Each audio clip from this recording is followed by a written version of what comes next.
नमस्कार दोस्तों। क्या हाल है आप सभी का। उम्मीद है आप सभी कुशल मंगल होंगे। आज का हमारा टॉपिक है प्रकाश प्रदूषण यानी कि लाइट पोल्यूशन। क्या हुआ, चौंक गए आप? लाइट भला कैसे पोल्यूशन फैला सकता है? लाइट तो रोशनी पैदा करता है, लाइट होने से जगमग होती है, तो फिर ये भला आखिरकार कैसे पोल्यूशन फैला सकता है? क्यों? क्योंकि आपके दिमाग में तो है कि ऐसी हवा जिसमें कार्बन डाइऑक्साइड मिली हो, कार्बन मोनोऑक्साइड हो, या और भी सल्फर टाइप के बहुत सारे पॉल्यूटेंट मिले हों, वो आपके सामने कोहरा जो आता है, ये सारी चीजें आपके लिए पोल्यूशन का एक कारक है। या आप सीवर का पानी ले लो जिसमें तमाम गंदगी बह रही होती है, वो आपके लिए पोल्यूशन है। सीधी सी बात है कि शायद आपके जहन में ये बैठा हुआ है कि जो भी गंदी चीजें हैं वो है पोल्यूशन। ठीक है, आज हमने अगल बगल हमने पॉलिथीन देखी तो वो आपको लिए एक पोल्यूशन का प्रकार है। लेकिन अगर देखा जाए तो पोल्यूशन ये नहीं है, गंदगी पोल्यूशन नहीं है। पोल्यूशन का मतलब है कि जब मात्रा एक संतुलन से अधिक हो जाती है तो उसे पोल्यूशन कहते हैं। ठीक है, जैसे एटमॉस्फेयर में कार्बन डाइऑक्साइड गैस है, लेकिन जब उसकी मात्रा बढ़ जाती है तो वो क्या हो जाती है? पोल्यूशन का कारक बन जाती है। जब तक वो संतुलित मात्रा होती है तब तक वो पृथ्वी के जीवन के लिए अनिवार्य है, पेड़ पौधों के लिए अनिवार्य है, उसके जरिए पेड़ पौधे भोजन बनाते हैं। ठीक है, लेकिन जैसे ही कार्बन डाइऑक्साइड की मात्रा बढ़ जाती है वैसे ही वो पोल्यूशन का रूप ले लेती है। ठीक वैसे ही जैसे आप एक एक निश्चित डेसिबल पे जब आप कोई गाना सुनते हैं तो आपको संगीत मधुर लगता है, लेकिन आप सड़क पे निकल जाएं जहां बहुत विशाल विशाल स्पीकर लगे हुए हैं और बहुत तेज आवाज आ रही हो जो आपके कान को फाड़ के निकल जा रही हो, तो वो क्या होगा? वो आपके लिए असहनीय हो जाएगा, तो वो एक प्रदूषण का कारण बन जाएगा। पहले वाला संगीत जो आप कमरे में स्लो साउंड पे सुन रहे थे वो आपके लिए प्रदूषण नहीं था, लेकिन जैसे ही वही संगीत एक भारी भरकम स्पीकर से बजना शुरू हो गया वो ध्वनि प्रदूषण का रूप ले लेगा। और अच्छे से समझाता हूं। सपोज दैट एक कमरा है, ठीक है, कमरे में है 3 बेड, 3 लोग रहते हैं और एक शौचालय है। ठीक है, ये 3 बेड है, एक शौचालय है, 3 लोग रहते हैं, बहुत ही आराम का जीवन जीते हैं। सबकी अपनी एक बंधी दिनचर्या है, कब किसको शौचालय जाना है, कब किसको क्या करना है, एक जो है उनके बीच मध्य जो है संतुलन बना हुआ है। लेकिन सपोज दैट अब ये जो 3 आदमी थे, ठीक है, इसके अलावा 3 आदमी और आ जाते हैं, तो क्या होगा? जब ये 3 आदमी आ गए तो अब एक एक बिस्तर पे दो दो लोग सोएंगे। अब शौचालय का टाइम भी जो पहले से निर्धारित था उसमें भी जो क्या व्यवधान उत्पन्न हो गया। अब कुछ को उस प्रेशर को बर्दाश्त करना पड़ेगा जो शौचालय जाने के पहले आता है। तो इस तरीके से पूरे कमरे की जो व्यवस्था थी वो तितर बितर हो गई, यानी कि पहले जो एक सहज जीवन था वो असहज हो गया। तो ये एक पोल्यूशन का टाइप हो गया। ठीक है, तो ठीक इसी तरह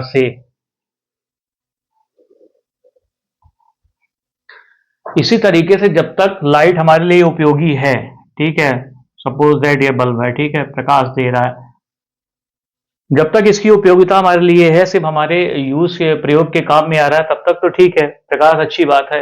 लेकिन एक्सेस लाइट जो हो रही है जो हमारे लिए उपयोगी नहीं है लेकिन फिर भी वो इस भूमंडल पे मौजूद है, तो ये प्रकाश जो होता है वो प्रदूषण का कारण बनता है। अब धीरे धीरे आपको मैं समझाता हूं किस तरीके से बनता है। पहले ये समझ लेते हैं कि लाइट, यूजफुल लाइट क्या होती है और यूजफुल जो लाइट नहीं वो क्या है। जैसे एक बल्ब ही मान लेते हैं, ठीक है, ये एक बल्ब हो गया, ठीक है, यहां से इसका प्रकाश आ रहा है, ऊपर भी जा रहा है, ठीक है, इस बल्ब का जो प्रकाश है चारों तरफ जा रहा है। एक लाइन बना लेते हैं, ठीक है, इसके बल्ब की जो नीचे वाला जो प्रकाश आ रहा है वो तो हमारे लिए उपयोगी है। हम सड़क पे जा रहे हैं, जैसे बाय द वे जो प्रकाश नीचे में रास्ता दिखा रहा है, हम अपने लॉन में बैठे हुए हैं तो ये प्रकाश हमारे लॉन में रास्ता दिखा रहा है। लेकिन ये जो प्रकाश ऊपर जा रहा है ये हमारे लिए उपयोगी नहीं है, किसी भी तरह से हमारे लिए उपयोगी नहीं है, क्योंकि ये ऊपर रोशनी दे रहा है, ऊपर को रोशन कर रहा है। तो ये प्रकाश हमारे लिए उपयोगी है, ये प्रकाश हमारे लिए अनुपयोगी नहीं है, और यही जाके आगे पोल्यूशन फैलाता है। अब हम समझते हैं पूरी बात कि प्रकाश प्रदूषण क्या होता है। अभी आप थोड़ा सा इस भूमिका से समझ गए होंगे कि मैं क्या कहना चाह रहा था।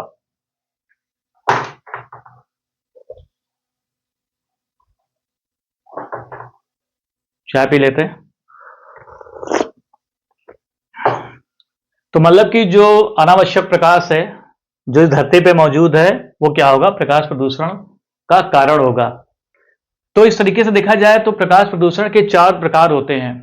पहला होता है स्काई ग्लो, दूसरा है ग्लेयर, तीसरा है लाइट ट्रेसपास और चौथा है लाइट क्लटर। स्काई ग्लो क्या होता है? स्काई ग्लो मतलब कि जो प्रकाश, ठीक है, हमें नीचे मिल रहा है वो तो ठीक है, उसको हम अपने उपयोग में ला रहे हैं, लेकिन जो प्रकाश ऊपर जा रहा है, ठीक है, वो आकाश में एक रोशनी पैदा कर रहा है, जिसकी वजह से क्या होता है कि आकाश धुंधला दिखाई देने लगता है। अब इसके साथ समस्या क्या होती है, ये प्रदूषण क्यों होता है, अब आप ये समझो। जब ये प्रकाश जो है ये धरती के ऊपर चला गया, ठीक है, ये तो इससे जब आकाश आपका धुंधला दिखाई देगा तो आप यहां पे जो तारे देखते थे, ठीक है, तारे आपको कम संख्या में दिखाई देंगे। क्यों? क्योंकि तारों और आपके बीच में एक धुंधली सी परत बन गई है। तो इससे क्या क्या समस्या खड़ी होती है? पहली बात, जो खगोल वैज्ञानिक होते हैं जो टेलीस्कोप लगा के गहर नक्षत्रों का अध्ययन करते हैं, अब उनके लिए यहाँ पे बाधा पैदा होती है। उनको जो है आसमान साफ दिखाई नहीं देता है, जिसके कारण उनके ग्रह नक्षत्रों के अध्ययन में जो है समस्या खड़ी होती है। दूसरा क्या होता है कि जो पक्षी होते हैं, जो माइग्रेट करते हैं पक्षी, जैसे आपके भारत में भी साइबेरिया से बहुत सारे पक्षी माइग्रेट होकर आते हैं, तो उसमें कई सारी प्रजाति ऐसी होती है जो चांद की रोशनी को देखकर आकाश में उड़ान भरते हैं। लेकिन क्या होता है कि जब ये प्रकाश देखते हैं, ठीक है, तो शहरी प्रकाश देखते हैं, उसकी वजह से क्या होता है कि वो भ्रमित हो जाते हैं। वो चांद की रोशनी और इस लाइट की रोशनी में के बीच में अंतर नहीं पैदा कर पाते हैं। चांद की रोशनी जो उन्हें रास्ता दिखाती थी, उसी रास्ते को फॉलो करते हुए वो इस प्रकाश के भंवर जाल में फंस जाते हैं। उसका नतीजा ये होता है कि वो या तो रास्ते से भटक जाते हैं, फिर भूखे प्यासे मर जाते हैं। दूसरा क्या होता है कि यही पक्षी जो है या तो किसी ऊंची ऊंची बिल्डिंग से टकरा जाते हैं, उनके सामने उनकी आंखों में इस रोशनी से दिखना बंद हो जाता है या चकाचौंध हो जाती है। तो ये सारी समस्याएं होती हैं। अगर अन्य पशु पक्षियों को शामिल किया जाए, कछुए जो होते हैं, जो उनके, एक तो कछुए का जो प्रजनन होता है वो अंधेरे में होता है, लेकिन सी बीच पे बहुत ज्यादा रोशनी के कारण जो है वो अंडे देना जो है थोड़ा सा कम कर देते हैं, जिससे उनकी प्रजनन क्षमता प्रभावित होती है। इसके अलावा क्या होता है, जब अंडे फूटते हैं कछुए के, तो जो उसके छोटे छोटे जो बच्चे होते हैं वो समुद्र की ओर बढ़ते हैं। किसको? वो चांद की रोशनी देखकर। लेकिन क्या होता है कि जब शहर में अन्य जगह से रोशनी आ रही होती है तो वो भटक जाते हैं, वो समुद्र में जाने की जगह वो शहरों की ओर चले जाते हैं, जहां वो गाड़ियों के नीचे आके मारे जाते हैं या अन्य दुर्घटना का शिकार होते हैं। इसके अलावा और क्या क्या होता है, बहुत सारे कीट पतंगे होते हैं जो क्या होता है इस उजाले के कारण निकलते नहीं है, क्योंकि वो अंधेरे अंधेरे प्रेमी होते हैं, उसकी वजह से जो है उनका जीवन चक्र भी प्रभावित होता है। तो स्काई ग्लो ये हो गया, ठीक है, डिटेल हो गया। ग्लेयर क्या होता है? ग्लेयर वो होती है कि जो रोशनी आपके अपोजिट साइड से आ रही होती है, सीधे आपकी आंखों पे पड़ती है। आप कार से कहीं जा रहे हैं, ठीक है, ये आपकी कार हो गई, या आप ड्राइविंग सीट पे बैठे हुए हैं, सामने से कोई वाहन आ रहा है, ठीक है, इसकी जो रोशनी होती है वो आपकी आंखों में अचानक तेजी से आती है, जिसके कारण अचानक चकाचौंध के आप शिकार हो जाते हैं। ये आपकी आंख की रोशनी को भी प्रभावित करता है और इसके कारण क्या होता है कि दुर्घटना भी हो सकती है, ये दुर्घटना का कारण ही बनता है। तो ये हो गया आपका ग्लेयर। तीसरा नंबर क्या है? तीसरा नंबर है लाइट ट्रेसपास। अब इसको समझते हैं। लाइट ट्रेसपास क्या होता है? लाइट की ऐसी व्यवस्था हो जो अपने दिशा से भटक जा रही हो, ठीक है, उसका एंगल सही नहीं लगा हो। जैसे सपोज दैट आपका ये घर है, ठीक है, ये आपका कमरा है, आप इसमें बेड लगा के सोए हैं, ये आपकी खिड़की है, कोई यहाँ पे लाइट लगी है, वो कुछ बेतरतीब तरीके से लगी हुई है, जिसकी रोशनी नीचे जाने के साथ साथ आपके कमरे में भी आ रही है। अब क्या होगा, इस उजाले की वजह से आपकी नींद में बाधा उत्पन्न होगी। इससे क्या होगा कि जो जैविक घड़ी होती है, जिसको कि सर्केडियन रिदम कहते हैं, उस पर प्रभाव पड़ता है। अभी इसमें आगे हम चर्चा करेंगे कि सर्केडियन रिदम क्या होती है। पहले हम इस प्रकाश प्रदूषण के टाइप्स को समझ लेते हैं। तो जो अनावश्यक रोशनी जो गलत दिशा के कारण लोगों के जीवन को प्रभावित करती है, इसको कहते हैं लाइट ट्रेसपास। अगला भी देख लेते हैं। चौथा है लाइट क्लटर। लाइट क्लटर क्या होता है कि बेतरतीब रोशनी। जैसे किसी आप चौराहे पे चले जाइए तो वहां चारों तरफ से रोशनी आ रही होती है, आपके होर्डिंग से आ रही होती है, बहुत सारी दुकान पे बाहर लाइट लगी होती है, उसकी चमक आ रही होती है, गाड़ियां चल रही होती हैं, उसकी हेडलाइट से रोशनी आ रही होती है, यानी चारों तरफ से रोशनी रोशनी रोशनी, ऊपर से नीचे से दाएं से बाएं से अलग अलग माध्यम से आपके सामने रोशनी आ रही होती है। तो इस चीज को कहते हैं लाइट क्लटर। तो ये आपके सामने पोल्यूशन के चार प्रकार हैं लाइट पोल्यूशन के। पहला है स्काई ग्लो, दूसरा है ग्लेयर, तीसरा है लाइट ट्रेसपास और चौथा है लाइट क्लटर। तो ये चारों आपके जीवन को प्रभावित करते हैं। अब आप समझिए कैसे करते हैं।